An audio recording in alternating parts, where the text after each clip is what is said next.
walong co-perpetrators. Ibig sabihin ng co-perpetrators, ang perpetrators yung may kagagawa ng krimen. Ay di ba yung crimes against humanity, yung kaso ni Duterte? So si Duterte ay perpetrator.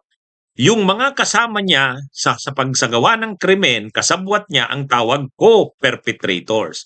May binanggit ang ICC na 8 sa listahan nito. 8 sa listahan. Ang tanong, sino kaya yung 8 na yan? O, sigurado na dyan si Bato. Ngayon ang tanong, sina Sara at Bongo kasama kaya? Yun ang mga kabunyog, mga kababayan. Pero lumabas na yung lista ng ICC. Yan, nakikita nyo dyan sa picture. Yan yung lista, mga kabunyog. Yun yung co-perpetrators, 8. 8 ang nasa lista. Sino-sino kaya yun? Redacted. Pero may 8. Sigurado tayong may 8 na co-perpetrators. Ayan, basahin nga natin yung text. Ito yung pagkakasulat. At least between 1 November 2011 and 16 March 2019, yan Bakit November 1, 2011? Yan yung simula ng mag-member tayo ng ICC. 1 November 2011. Bakit 16 March 2019?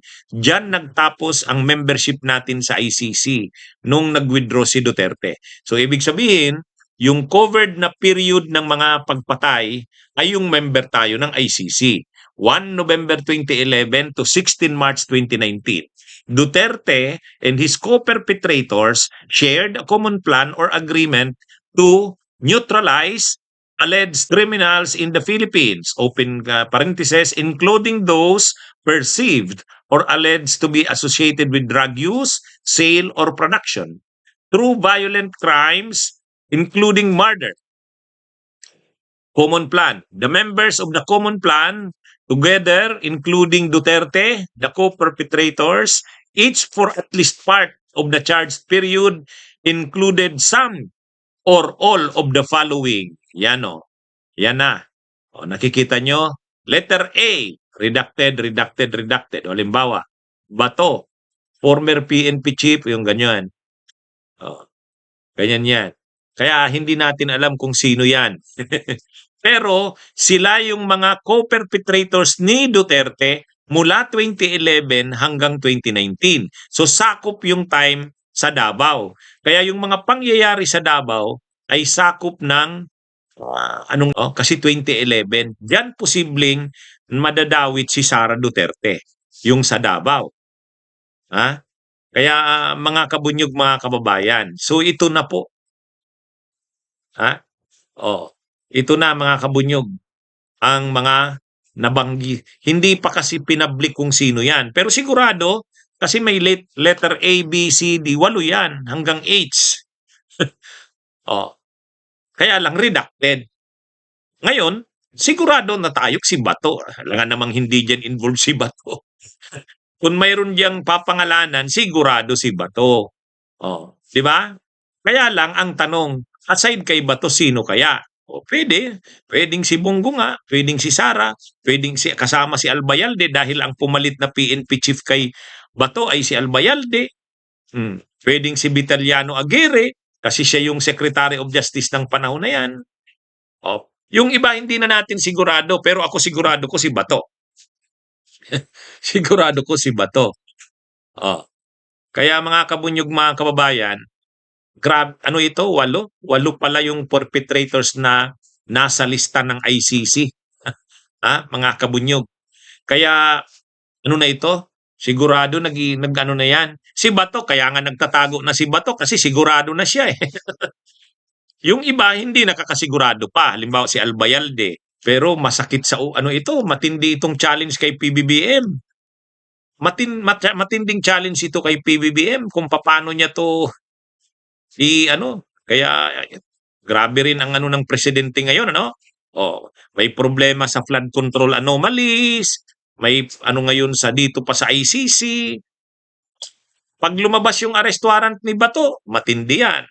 Pag lumabas na yung arrest warrant nila Bongo, matindi na naman yan. Sumunod yan kila Albayalde. Kaya maano yan mga kabunyog.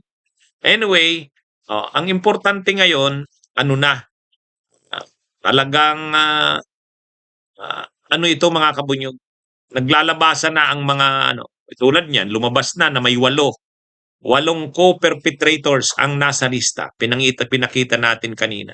Kaya lang redacted pa. Yan mga kabunyog, ano? So yan, abangan na natin yan. Mukhang si Bato sigurado na. Ano na ito mga kabunyog? Papunta na sa una, sigurado na ang confirmation of charges hearing halos ni Duterte. Mga January yan or February. Confirmation of charges hearing. Pagkatapos ng confirmation of charges hearing, sunod-sunod nang lalabas niyan ang mga warrants of arrest ng iba. Ang importante naman, at least sa ICC, gumugulong ang hustisya na sigurado nating hindi nababayaran ang mga judges, hindi na pressure o hindi na iimpluwensya. Ano ito si PBBM diyan? Matindi tong challenge sa kanya. Kaya ito mga kabunyog, mga kababayan, sa nilabas ngayon ng lista ng ICC, talagang mayroong 8 nasa lista. Mga kabunyog, 8. Ayan yan yung 8. Yan.